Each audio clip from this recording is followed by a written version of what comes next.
Siyanibingelela bazalwane egameni likaJesu Kristu Inkosi yomusa. Onibingelelayo uNosipho Othandeka wakwaSibiya. Mntwana kaNkulunkulu okholwayo usindisiwe egameni likaJesu. Namhlanje-ke sisodwa nje kanje ushiye sodwa owawuMessenger owawuSibiya. Siyathemba sizohlala kahle ngokugcina inkosi bazalwane egameni likaJesu. Namhlanje-ke sinomzalwane oqalayo ukuba khona la ka-Theocracy Networking Embassy. Uzozisho ukuthi ubani, siyamamukela, kuyintokozo ukuba nawe egameni likaJesu waseNazaretha. Uzozisho ukuthi ubani. Amen. Ngicela ukushiyela kuwe usibingelele egameni likaJesu. Ngiyababingelela bonke ababukeli elihle igama lenkosi yethu Jesu Kristu owasifelayo. Amen. Ngiyabonga ukuthola leli thuba ukuthi ngibe phambi kwababukeli bonke nabalaleli nababukelayo. Siyambonga uNkulunkulu egameni likaJesu. Njengoba esishilo-ke igama lami ngijabulile Thembalihle Sibiya. Bangibiza ngoJabu, abanye bangibiza ngoThembi, abanye bangibiza ngo-Anti uJabu. Amen. NgingowakaSibiya, ngingumntwana kaNkulunkulu esindisiwe egameni likaJesu. Amen. Amen. U-anti wami-ke lo bazalwane, u-Anti uJabu Sibiya. uNkulunkulu wamkhanda kahle kanjena. Ngazuthi siyalingana kodwa asilingani nhlobo. Ukhulile, yabona-ke kodwa-ke unalento uNkulunkulu umbusise ngalento yasezulwini. Ezulwini angithi asigugi, umuntu uhlezi nje emusha eyami. So ubusiswe nje uthola i-foretaste yaleyo nto la emhlabeni. U-anti wami, u-Anti uJabu, ubaba wami bawu-3 kwabo. Ubaba wami firstborn, sekulandela ubaba omncane wami, bese ku-anti wami i-last born. So u-anti wami, u-Anti uJabu, wake wathi usisi wami omncane i-3rd born, ubaba babesambiza ngobaba umfundisi. Wathi khona ubaba umfundisi noma umfundisi, shuthi-ke kumele kube khona no-anti umfundisi, nosisi umfundisi, nongane umfundisi. So kube khona into enjalo, shuthi ngapha u-anti umfundisi. But-ke bazalwane, u-anti wezizwe, Auntie of the Nations, u-anti wethu sonke embusweni kaNkulunkulu. Ngizocela ukushiyela nje indaba kuye ukuthi namhlanje usiphatheleni. Kulezi nsuku nje siyafunda siphinde sifakaze lithi izwi likaNkulunkulu bamnqoba uSathane ngegazi lewundlu nangezwi lobufakazi babo. So nje namhlanje lento yobufakazi nje uNkulunkulu nje ibekile ukuthi ake sifakaze nje embusweni kaNkulunkulu. So uzofakaza-ke u-anti uJabu, u-Anti uThembi, uzofakaza. Over to you, Auntie, egameni likaJesu. Amen. Ngiyabonga. Shuthi ngizoqala nje ngokusho ukuthi insindiso yami iqale kuphi.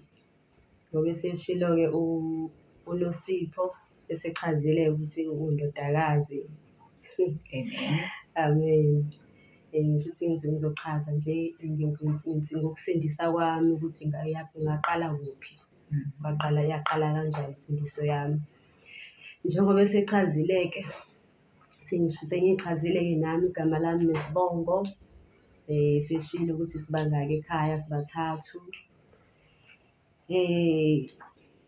Iminyaka yami nje ingakaqhubeki, eseshilo uNosipho ukuthi ngokwe-height sibukeka silingana kodwa-ke asilingani. Ngokweminyaka yami kulo nyaka ngina-43 years, ngibheke 44. Haleluya. Egameni likaJesu Kristu. Amen. Kunyaka ka-2025 uFebruary. Yes. Yebo. Amen. Amen.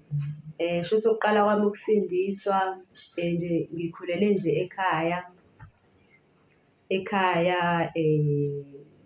ekhaya besisonta nje.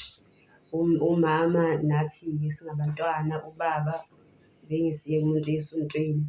kodwa nje kubo bekhule bangamaRoma nje, bekhule bangamaRoma, kodwa-ke ubaba-ke nje akusiye umuntu obuya esontweni, umuntu nje obeyiphilela nje isintu, ewubaba nje, indoda nje yesintu.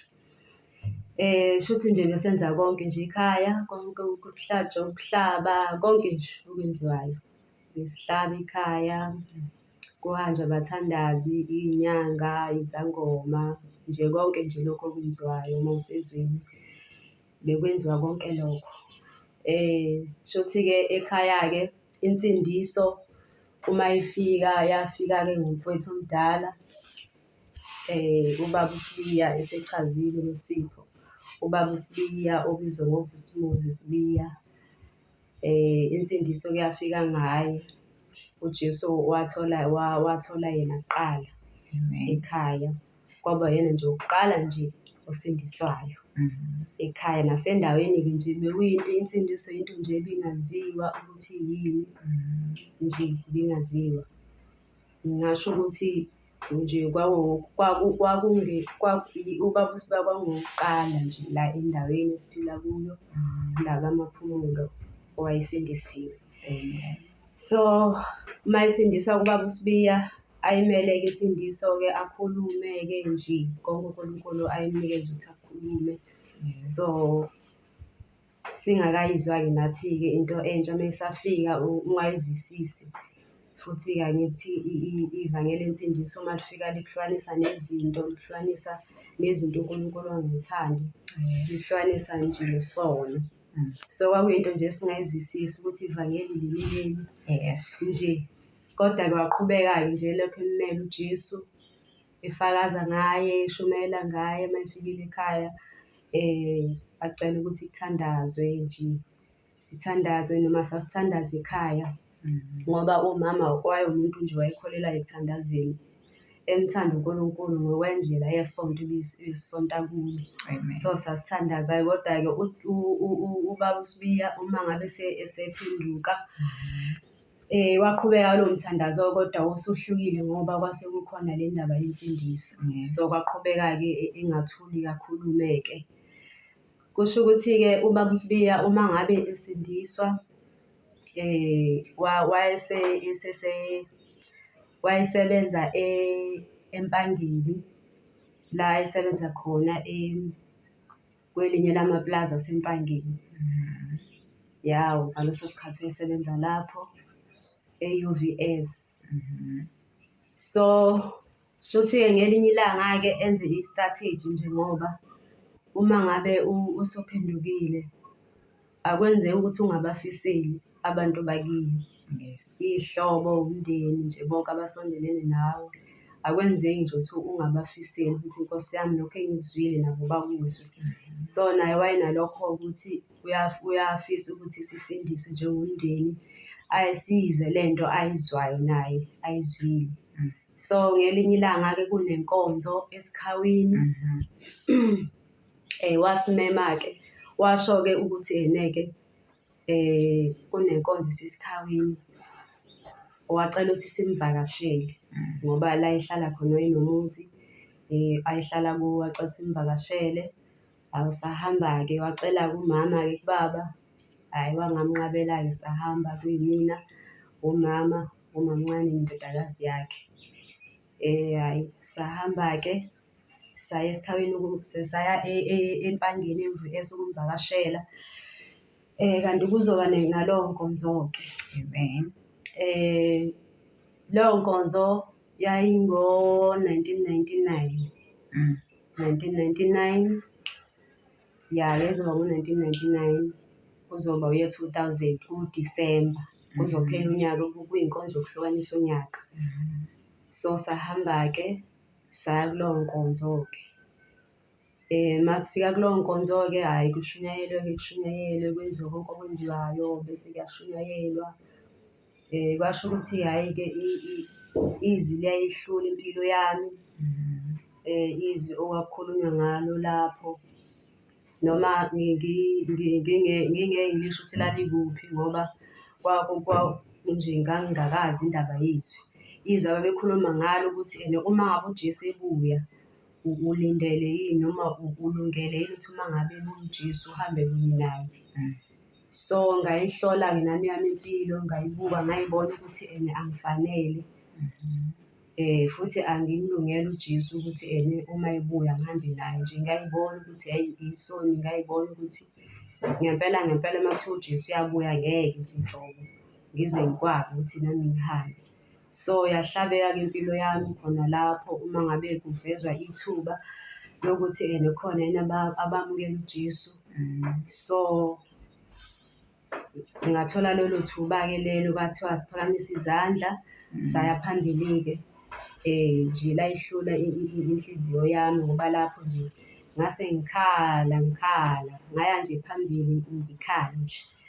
Nje ngamamukela kanjalo uJesu egameni likaJesu, amen. Amen. Ngaqhubeka-ke nohambo-ke lwensindiso. Kunezwi la encwadini kwabase-Efesu chapter 2 lithi ngomusa sisindisiwe. Akuyanga ngemisebenzi yethu esiyenzileyo emihle, kodwa kuwumusa ukusindiswa kwethu.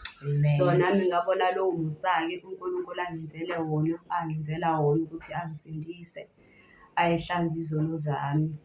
So nami ngathola lelo thuba, ngathola lowo musa ukuthi kuzo zonke izono zami engizenzileyo angihlanze, angihlambulule ngegazi lakhe. Amen. Haleluya. Amen. Mayingifica-ke insindiso bazalwane, yangifica nje ngoba bese ngichazile ukuthi nje sasikwenza konke ekhaya. Nami-ke insindiso yangifica njengomuntu omusha. Phela nje siyazi ukuthi thina singabantu abasha sibanjwa imijolo. So yangifica-ke insindiso nami nginobaba wengane owayeseyaziwa nje nasekhaya.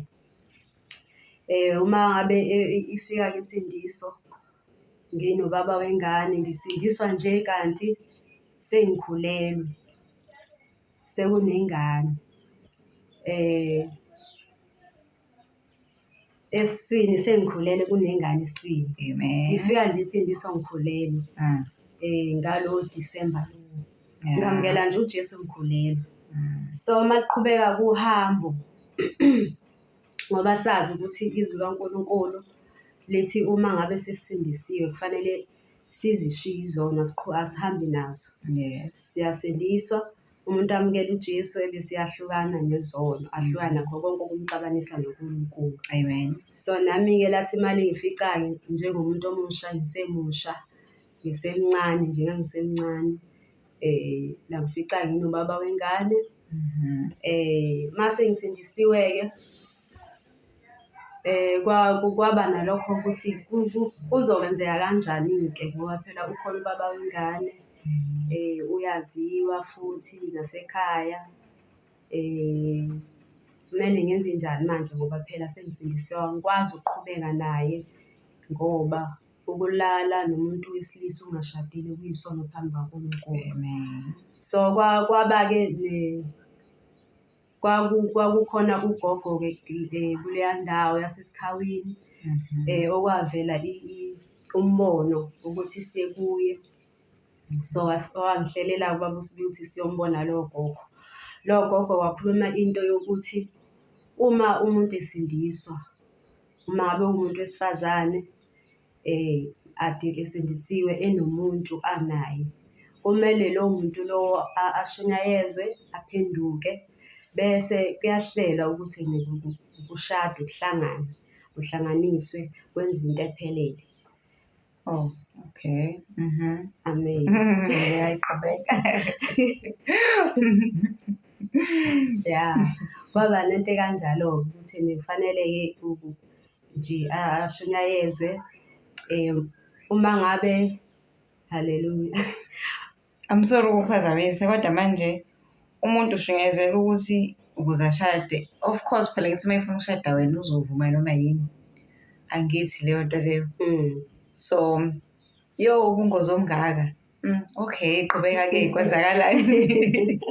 Kwakwenzakalani-ke? Kwaxoxeka-ke into ekanjalo-ke. Noma-ke mhlampe-ke ngingeke ngisangena kuma-details kukho konke ngoba phela sekuyinto endala kodwa nje ngizosho nje lokhu engikukhumbulayo. Yes. Ya engikukhumbulayo ukuthi-ke kwaxoxwa into enjalo-ke ukuthi hhayi kufanele-ke manje-ke i-step esilandelayo ukuthi manje ngimtshele-ke ubaba wengane ukuthi nakhu-ke sengifumane nanti ivangeli lihamba kanje, asisakwazi ukuthi siyocansini ngaphandle komshado ngoba lokho kuyisono. Kufanele-ke manje ukuthi-ke sishade. So kwangenzeka-ke bazalwane futhi-ke nami ngangiyibuka lento ukuthi uma ngabe ivangeli lifika kumuntu limfica kade esezonweni nje esebumnyameni nje ngoba phela ivangeli ukukhanya. So akusiyo into elula ukuthi unomuntu othandana naye ubaba wengane ngaleso sikhathi sekuthiwa hhayi uzoshunyayeza aphenduke. Umuntu uphenduka ngokuhlatshwa yizwi. Njengoba nami ngithi langihlaba lahlaba inhliziyo yami ngabona izono zami ngaphenduka. So ngayibuka lento ukuthi hhayi lento ayinakwenzeka ukuthi sekuzothiwa ubaba wengane uyashunyayezwa ngesizathu sokuthi ngoba fanele kushadwe. Shuthi manje uyaphoqelelwa kulento akusikho ukuthi ingoba efumana insindiso, ingoba ehlabekile yizwi waseyibona izono zakhe waphenduka. Kodwa manje indaba isikuthenini hhayi fanele ashunyayezwe ukuze aphenduke ukuze kuzohlanganiswa kushadwe. So ngayibuka nje lento ukuthi hhayi angiyibuki nje lento iphumelela ngoba manje sesiyimibuso emibili. Mina sengingena embusweni wokukhanya, yena usesembusweni wobumnyama ngoba indlela asahamba ngayo ile ndlela nami engibuya kuyo. So ngayibona nje lento ukuthi hhayi lento ayikwazi ukuthi ingenzeka. And-ke kwaba njalo vele ngoba ngathi uma ngimtshela-ke ngamtshela-ke ubaba wengane kwaba ukuthi-ke hhayi akayizwa naye le ukuthi ngoba phela naye unama-plans akhe, ubenama-plans akhe ukuthi uzoqhubeka kanjani. So uma sengiqhamuka sengithi hhayi wena fanele uphenduke kanje angeke akusiyo into le engenzeka ngazi ngesikhathi kumuntu. Kodwa into okufanele ivele kuNkulunkulu ngoba njengoba lisho izwi kaNkulunkulu ukuthi ukusindiswa kungumusa ovela kuNkulunkulu, kuyisipho. Akusiyo into eyenziwa umuntu, akusiyo into evela kumuntu. So kwaqhubeka kanjalo kwaba into engenzeki bazalwane kwaba ukuthi-ke siyahlukana. Haleluya. Bazalwane-ke ukuhlukana nesono akusiyo into emnandi ngoba eqinisweni isono nje simnandi.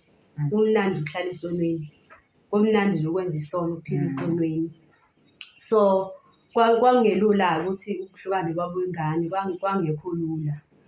Kodwa-ke ngokusizwa umoya ongcwele, ukusizwa uNkulunkulu, ukusizwa uJesu Kristu kwenzeka sagcina-ke sihlukana kanjalo egameni likaJesu. So nje sahlukana kanjalo. Haleluya. Amen. Ya kwaba kanjalo nje bazalwane egameni likaJesu. Amen. Haleluya.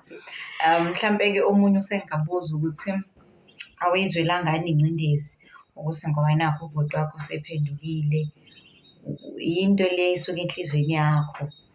You mentioned ukuthi wahlatshwa yizwa waphenduka. So omunye angabe interested ukuthi hayibo awucindezelekanga yini ukuthatha le decision yokukholwa yokuhlukana nesono. Wawuzwe izwi unjani nje wena empilweni yakho-ke ngaleso sikhathi? Ya ayikuyazakala. Yes. Ya mhlampe omunye angasho kanjalo ukuthi mhlambe lo muntu wayecindezelekile. Cha kwangesiyona ingcindezi bazalwane ngoba sengishilo ukuthi langihlaba nje izwi. Ngahlatshwa nje izwi nami ngayibona ukuthi cha ilisoni, ngayibona nami ukuthi cha nje angikulungele ukubuya kaJesu. So ngayibona nje ukuthi ngifanele ukuphenduka. Vele phela akusiyo into elula ukuthi ushunyayezwe umuntu wasekhaya. Kodwa iqiniso lithi izwi liyinkemba, izwi linamandla. Uma selifikile nje liyawenza umsebenzi. Cha ukucindezeleka kwakungekho. ngoba into eyangicindezela nje izwi likaNkulunkulu ukuthi ngiphenduke. So ilona-ke langicindezela ukuthi ngiphenduke, kodwa ukuthi mhlampe ngicindezelekile ukuthi ngoba lifike nomfowethu osegcekeni. Cha, lokho akungicindezelanga. Ngoba futhi uma lifika ivangeli lifika vele nje kunezimpi vele nakule relationship. Vele njengoba ngiseyingane ekhaya vele nje babengayamukeli vele le ndaba ngoba bekuthi usemncane lo muntu usengene endabeni enjena nje babe nalokho nje vele. So nami ngithi ngangisemncane uma usomathandweni uba nalokho nje ukuthi nje awuzwisisi ukuthi hawu bangilwisa nje yini ngalwisa nje yini vele ngoba phela siyathandana. Futhi kuyaziwa nasekhaya ukuthi laba bantu bayazi bayathandana ngoba phela ngangenze lento yokuthi umisa iduku, lento yasemakhaya ukuthi uyahamba kulo mfana umisa iduku. Nalapho nje futhi into engangiyenza nje ngingayiqondi nje ngivuma nje lokho okushiwo umfana ngoba ngithi ngiyamthanda. So mayifika kuJesu ufika vele nje nami kulokho okuxakeka nje engqondweni vele nje kuyaphithizela yabo nje uma useyingane nje kusuke kuphithizela nje engqondweni kuyaphithizela. So ngabuka ukuthi hayi insindiso ifike kahle ngesikhathi esifanele vele ukuzongikhulula vele kulokhu kuphithizela kusengqondweni yami. So nje kuyinto enjalo akusikho ukuthi ngacindezeleka kodwa nje izwi layihlula impilo yami egameni likaJesu Kristu. Amen. So i-advice yakho ingathini-ke kubantu abasha, kithi abantu abasha sisabancane sisakhula, le pressure yokuthi when singabantu abasha sometimes iba nkulu i-desire yokuthi umuntu ashade, aze sometimes ayithole esengena emshadweni ongaveli uNkulunkulu. For example, in your life kube nje wena waba nento ethi okay fine angingene kulo mshado, ungene nomuntu ongakambuleleki ngensindiso obuphila nempilweni yakudala. So my question is, ingaba yiphi i-advice kubantu abasha ukuthi okay masibasha kuyahlalela nje kaJesu, uyakwazi ukuthi uhlukane nobaba wengane, uyakwazi ukuthi uhlukane nomjolo, uhlale nje uphinde uhlale nje ngokusizwa inkosi. Cause abanye baye bethi hhayi ngcono lento mayifice, ungcono le nsindiso mayifice ungakabi nangane noma usayintombi noma ini. But nje amazokukhuthaza ukuthi nokuyenzeka nje noma usunengane nje uJesu uyakwazi ukuthi nje akugcine uhlalele inkosi. So amazokukhuthaza ngathini ne-word of advice to us abantu abasha abasakhula enkosini? Ngiyabonga. Amen. I-advice yami kungaba ukuthi indaba iba nesinqumo kumuntu ngoba nami nganquma. Lithi izwi kaNkulunkulu ukukhanya nobumnyama akuhlangani. Amen. So uma ngabe uwumuntu omusha uthola ivangeli lenkosi yethu uJesu, awukwazi ukuthi uqhubeke nempilo endala. So ukukhanya nje nobumnyama akuhlangani. So i-advice yami kungaba yikho ukuthi uma umuntu ngempela limhlabe kahle izwi, wathatha isinqumo sokuthi uyamamukela uJesu, wathatha isinqumo sokuthi ufuna ukuhamba noJesu. uJesu unamandla okugcina umuntu, unamandla okumgcina, unamandla okumhola, unamandla okumthwala, unamandla okumsiza endleleni yonke.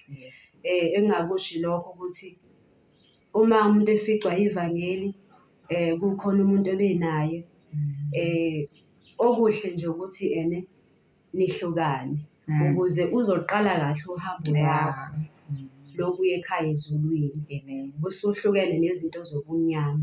uNkulunkulu uthembekile, uNkulunkulu unamandla, uyakwazi ukuthi akuthwale, akuhole endleleni, akuphe amandla ukuthi uqhubeke ulwe nesono. Ngoba kusuke kungapheleli lapho, kusafunela ukuthi ulwe naso isono. Ngoba ukwamukela uJesu akusho ukuthi sekuphele konke. Kuyaqhubeka nje inyama ikuhluphe, ifune lokhu kade ikujwayele. So lokho kuyaqhubeka ulwe ungalwi ngawakho amandla, kodwa ulwa uJesu ekusize kuphi amandla akhe Amen. ukuthi ukwazi ukuthi unqobe. So i-advice yami ingaba kanjalo ukuthi uma ngabe uwumuntu omusha nje, izwi kaNkulunkulu livumela abantu abashadile ukuthi uma ngabe lifika ivangeli nishadile, omunye uyakwazi ukuthi ahlale. Yes. Uma ngabe lo munye evuma ukuthi ahlale Engamxoshi. engamxoshi, Yeah. angahlala. Amen. Kodwa futhi uma ngabe engavumi lo upartner wakhe emxosha, izwi liyamkhulula ukuthi engahamba. Amen. Kodwa futhi uma ehamba angeke aze ashade, uzohlala aze ashone. Kodwa kubantu abasha bafica ivangeli nje beyijolela, kungekho ukuthi basemshadweni. Izwi kaNkulunkulu lisiyala nje ukuthi siyahlukana nje nempilo endala. Ngoba uma usamukela uJesu usungena empilweni entsha, usuwumuntu omusha, usuyaphuma kumuntu omdala. So awukwazi ukuqhubeka nempilo endala, awukwazi ukuqhubeka nesono, awukwazi ukuqhubeka nempilo yobunyama. So into nje ephelele ukuthi niyahlukana, uqhubeke nohambo lwakho, uhambo olusha, uqale uhambo lwakho olusha, niqhubeke nalo egameni likaJesu. Amen. Amen. Mawusakhuluma ngamandla okunqoba, kuvuka licule lithi anti yahlabelelayo lithini licule lithi engipha amandla okunqoba, engipha amandla okunqoba, engipha uJesu amandla okunqoba. Haleluya. So uJesu uyaphana-ke amandla okunqoba nje ebuhleni kuhambeke. Yes. So you mentioned ukuthi wawukhulelwe ngesikhathi wamukela uJesu usindiswa.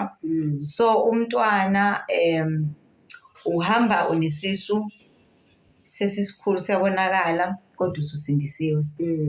Abantu bayabuka nje ukuthi usindisiwe kodwa ukhulelwe. Ufakaza impela kodwa futhi usindisiwe. Ngiyakholwa manje ukuthi ukhulelwe kodwa usindisiwe. Nje wahamba kusukela lapho wangabe usahlehle emuva. Ya, umbuzo omuhle lo. Amen. Yebo, kusukela lapho Yes. ngaqhubeka nje impela nohambo, ngifakaza uJesu Amen. ukuthi ungisizile, wangikhulula empilweni yobunyama, wangikhulula esonweni. Ngifakaza nje naso impela sisingakho. Yeah.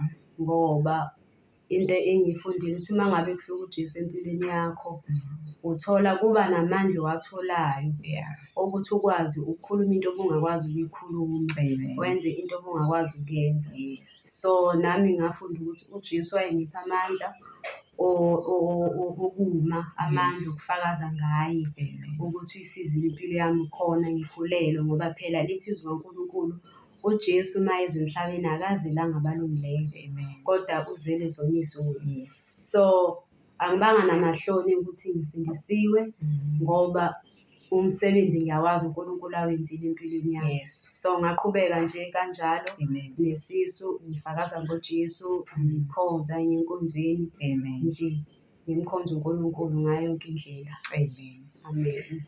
No, siyabonga. Sesingasemaphethelweni bazalwane egameni likaJesu. So ngendlela usho ngayo ukhulelwe, waze wateta, uhlukene nesono, na after ukuthola umntwana waqhubeka nje lapho. Wakholwa kuze kube manje umgcina inkosi. Yeah. Amen. Siyambonga uNkulunkulu bazalwane. So kuyaphileka. uJesu uyakwazi ukumgcina umuntu ahlale ngentombi noma kanti senomntwana. So into eyenzakalayo akukho ukuzilandulela ukuthi hayi sothini-ke phela thina azizona iy'ntombi okwabo laba elibafice bese bancane. So uJesu usiza wonke umuntu uthi uJesu akazelanga abalungile uzela abayizoni. So ngoba nabo bangathi bayintombi, kuyenzeka umuntu athi uyintombi kodwa imizimba yakhe ayikho clean, ngamehlo akho izibukele izinto ey'ngcolile, ubuke iy'thombe zabantu belalana, omunye uyajola still khona. So nje uJesu uzele wonke umuntu ngoba sonke siyizoni. uJesu futhi uma esengenile kumuntu umupha amandla okunqoba inyama yakhe, anqobe isono sakhe, ahlale ngentombi, uma ngabe bengasazi ukuthi ungena ngaphi, akayena umama ngoba akashadile, kodwa futhi ngoba akaseyona intombi akangena emntombini. So uJesu uma efika nje amhlukanise nje umuntu uthi cha, intombi ngapha ey'ntombini, umama ngapha komama. So siyawabonga amandla kaNkulunkulu, siyambonga uJesu wenza umsebenzi. Kwi-inspiration, thina-ke sisakhula kwi-inspiration ukuthi uJesu nje kuyahlaleka nje kaJesu, kuyahlaleka kaJesu egameni likaJesu. Haleluya. Amen. Ngiyathemba sesingasemaphethweni bazane ukuze ingabinde egameni kaJesu. Please welcome u-Aunty Jabu Sibiya kwi-channel ngokuthi nje upresse that like button. Wabuza ubaba ukuthi wani lo like wenu. You can press the like button and drop a comment down below uthi nje uthini ngofaka. Uthi nje welcome Aunty Jabu to the channel. Siyamamukela Aunty Jabu kwi-channel ku-Theocracy. So just drop that comment please and subscribe to the channel egameni likaJesu. Amazwi akho okugcina Aunty Jabu Sibiya angathini? Kwabanye bathanda ukubiza ngosisijabu sisijabu. Abanye bengathanda ukubiza umam Jabu ngoba unengane umzawami ona 25 years kulo nyaka. A very tall man, indoda nje ende kakhulu. So ababona ukuthi angaba ku-age yomama kunento engiyenza abantu abaku-age noma bengashadanga kodwa babe ney'ngane noma bekwi-age kama wami noma ubaba wami, we call them mama uNjabu, mama usibanibani, cause ngeke uthi sisi, balingana nabazali bethu. So leyo nhlonipho nje alibonge igama likaJesu. Amen. Bengithi ngikusho ukuthi amen bese ngicela ushawuthe amen. Please shout amen. Siyabonga bazalwane egameni likaJesu, kuyintokozo ukuba nawe Aunty Studio ekhaya labafundi bakaJesu Kristu. Sicela amazwi akho okugcina-ke bandla ongawasho sesemaphethelweni evidiyo yethu. Amazwi awugcina engawasho ukuthi uma kukhona olalele noma obukelayo inkonzo engakamamukeli uJesu, ngikhuthaza ukuthi angathalalisi, angazibi, kodwa ayihlole impilo yakhe ayibuke ukuthi imfanele yini ukuthi makuthiwa uJesu uyabuya uzohamba kunye naye, ngoba isikhathi lesi kulungiselelwa khona ukubuya kweNkosi yethu uJesu. So nje ngidlulisa isimemo sokuthi lo ongakamamukeli uJesu amamukele, akholwe nguye ukuthi weza emhlabeni ukuzofela izono zakhe, ngoba uJesu uNkulunkulu wamdela weza emhlabeni ukuba azofela izono zethu emhlabeni singabantu. So ngicela nje ukudlulisa leso simemo leso egameni likaJesu. Amen. Haleluya. Amen. Haleluya. Siyabonga Aunty Jabu. Mabafisa ukuthinta bangathola enambeni ethini eyatholakala? Ngizoyisho noma ngazi noma ngizoyisho kahle. Okay. Ithi 072 191 13 88. Okay, ngathiwa ingabaza-ke. Ngathiwa ingabaza, it's fine-ke. Yothinta ubaba uSibiya mawufisa ukuxhumana no-Aunty Jabu Sibiya.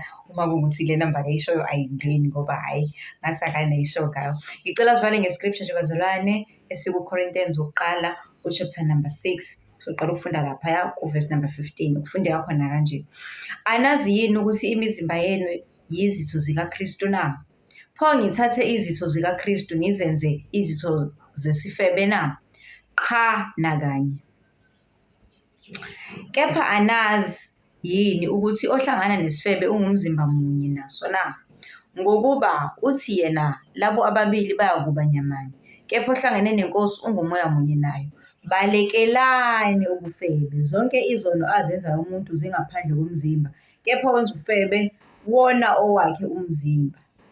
Kepha anazi yini ukuthi umzimba wenu uyithempeli likaMoya oNgcwele okuningi enimamukele uNkulunkulu anisiba benu na? Ngokuba nathengwa ngenani elikhulu. Ngakho-ke mbongeni uNkulunkulu emzimbeni yenu. Haleluya. Amen. So bazalwane, lesi scripture siyasifundisa ukuthi uma umuntu ehlangana nesifebe uba nyamanye nalowo muntu. If umuntu ehlangana ngokocansi nomunye umuntu uba nyamanye nalowo muntu. So mangabe umuntu esewumntwana kaNkulunkulu akabe sayihlanganisa nezinto ekanjalo mayengekho emshadweni. Because uba nyamanye. Kule generation yethu kulesikhathi sethu ukhona lo mkhuba ukuthi umuntu athandayo nomuntu alale naye ahlukane bahlukane baxabane ngabe baxabene ngabe basathandana ngabe kunjani adlulele komunye uthandayo nomunye kanjalo phinde uthandana nomunye. The time ehlanganisa nalokuqala ama-generational cases iqaliso zomndeni ezisegazini lalo muntu zingena zonke kuye lo muntu nezifo ungene kuye aphinde adlule ahlukane naloyo othandana nomunye usehamba nama-generational cases akulesiya sibongo noma loya muntu uzongena nawo kulo nalo uzofica wakhona ngoba naye kade ehamba edlula lapha nalapha. So there is why umuntu uma esindiswa fanele abe delivered from ama-soul ties, from lezo zinto, from leyo mimoya, from ama-generational cases akahambe edlula kuwo. So uNkulunkulu umzimba udalela ukuthi ube ithempeli lakhe, not amathuluzi okufebe. So-ke uma sesiphenduka samukela uJesu siyahlanjululwa kuzo zonke lezo zinto, sigezwe sibe yidalwa ezintsha. So umuntu omusha osahlela esonweni kuyaphumeka abantu abasha. uNkulunkulu umzimba akawudalelanga ufebe, umzimba udalela ukuthi ube ithempeli lakhe. Kuyaphumeka kulezo zinto, kuyaphumeka efebeni, kuyaphumeka esonweni, umuntu ahlalele inkosi. Asikwazi ukuqhubeka nesono uma sesingabantwana baNkulunkulu. So bazalwane, uNkulunkulu anibusise. Thank you for tuning into the channel. Siqhubeke-ke bazalwane sibuke the upcoming videos egameni likaJesu Kristu Inkosi yethu. Stay blessed ekhaya. Siqhubeke imizimba yethu sibasha sihlukanisele inkosi. Imizimba yethu nje sinikele uNkulunkulu ibe umnikelo, sihlukanisele inkosi egameni likaJesu. Please ungakhohlwa ukuchofoza the subscribe button. Okay, asiphumula kancane for 1 second. Please press to subscribe no like. Okay, sesichofile. Thank you. Kosenze njalo egameni likaJesu. Subscribe to the channel, like, and please drop a comment ukuthi buphi ubufakazi enifisa ukubuzwa. Iluphi uhlangothi enifisa uwedele konke anti by the way. But-ke manifisa part 2 please drop i-like ukuthi ungafisa kube khona part 2 ukuthi udele konke kanjani. To give you a glimpse, kade ewuthisha we-maths ne-science e-high school u-Anti uJabusibili. Wadela konke, thisha we-maths ubeyidabula i-maths kaSathane. Wamkhipha uJesu. Udumo kuNkulunkulu weliphezulu. Ma ufuna ukuzwa part 2 please drop i-like in the drop i-like and then drop a comment. Ujesu anibusise bazalwane, kuyisibusisa ukuthi nihlale kwi-channel. uNkulunkulu njalo anibusise ngokuba khona. Injongo bazalwane it's not ukuthi sifuna ukuba famous. Hayi asiyingeni-ke leyo. Hayi. Akusikho ukuthi injongo ukuthi kuhambe message. uJesu uyabuya is to prepare the church ukuthi kwanda abantu abaningi abazosindiswa, abazosizakala. That is primary purpose bazalwane egameni likaJesu. So even if you share the video, senzele umbuso kaNkulunkulu sisayisebenzisa izinto zakulo mhlaba. uNkulunkulu anibusise emakhaya egameni likaJesu Kristu ukuba nani. Amen. So isikhathi sokuthi it's time for us to love you bazalwane and leave you. Jesu angigcine egameni likaJesu. Amen. Amen.